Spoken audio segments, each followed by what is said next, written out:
Hello, welcome. In this short video, let us look at the proof for Neyman-Fisher factorization theorem related to sufficient statistics. The theorem basically states that for a vector of observations x and the set of unknown parameters theta, that is with a vector of unknown parameters theta, and we know the probability distribution p of x with the unknown parameter theta, then if the probability distribution p of x with the parameter theta, where the first function is g of tx and theta, and the second function is h of x, that is the first function is a function of the statistic and the second function is only a function of the observations x. So if the probability distribution can be divided or written as a product of these two functions, then t of x is a sufficient statistic.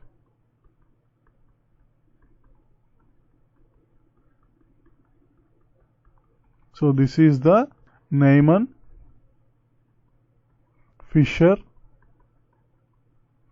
factorization theorem.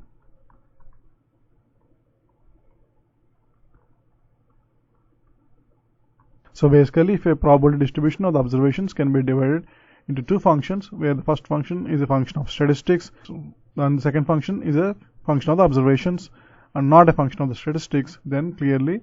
the statistic t of x should be sufficient statistic for estimation of the unknown parameter vector theta. So now let us look at the proof for this theorem. So in order to prove this theorem, basically we have to prove that if this factorization is valid, that is if probability distribution of x given theta can be written as g of tx and theta and a function h of x, then the probability distribution of x given t of x equal to t naught comma theta is a function that is independent of theta. So if we can actually prove that this conditional distribution is independent of theta, then we have basically proved that the factorization of the probability distribution basically leads to the following conclusion, that is t of x is sufficient statistic. Now our goal is to verify, given this factorization, whether this conditional distribution is a function that is independent of the parameter vector theta. So let us define the conditional distribution, that is p of x given t of x equal to t naught comma theta, which is clearly equal to the joint distribution, that is p of x comma t of x equal to t naught and theta divided by the marginal distribution p of tx equal to t naught and theta. Using the properties of Dirac delta function, the numerator can be written as p of x comma t of x equal to t naught with the parameter theta is equal to the probability distribution p of x with theta multiplied by the delta function t of x minus t naught. So by using this definition, we can rewrite the conditional distribution as p of x given t of x equal to t naught, the parameter theta is equal to probability distribution of x with the parameter theta multiplied by the delta function divided by, and obviously the denominator must be an integral of the numerator over the observation vectors x.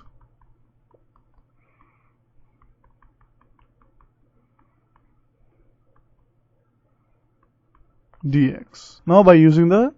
assumption that the probability distribution of x with the parameter theta is equal to a product of the function g of tx equal to t naught, the parameter theta multiplied by h of x. So if you assume that the probability distribution can be written as a function of a product of these two functions, and now we can rewrite the conditional distribution as p of x given t of equal to t naught, the parameter theta is equal to the ratio of g of t of x minus equal to t naught multiplied by h of x divided by integral of g of tx equal to t naught, the parameter theta h of x. Note that there is a delta of tx minus t naught divided by delta of t of x minus t naught dx. So that's the numerator and this is the denominator. Now, based on the properties of the delta function, we can clearly see that the integral g of tx equal to t naught comma theta into h of x into delta of t of x minus t naught dx is clearly equal to g of t of x equal to t naught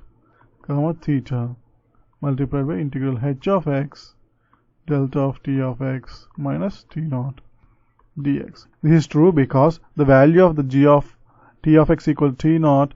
comma theta, that is value of this function, is constant whenever delta of t of x minus t naught is equal to 1, or the value of this function we can change only when the delta function is 0. So as long as t of x is equal to t naught, on this surface the g of t of x equal to t naught is a constant and hence it can be taken outside the integral. Therefore the conditional distribution becomes p of x given t of x equal to t naught, the parameter theta is equal to t of x equal to t naught, the parameter theta multiplied by h of x multiplied by the delta function t of x minus t naught, g of tx equal to t naught, the parameter theta multiplied by integral of h of x delta of t of x minus t naught dx.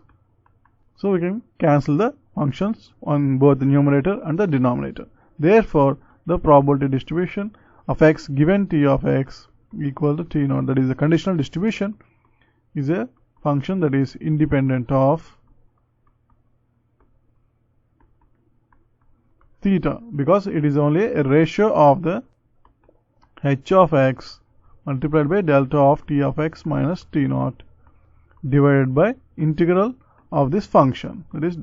delta of t of x minus t naught dx. And this function is obviously independent of theta, therefore t of x is a sufficient statistic. T of x is sufficient statistic. So we can clearly see that whenever the probability distribution can be factorized as a product of these two functions, g of t of x and h of x, we can clearly say that t of x is a sufficient statistic. Thanks for watching.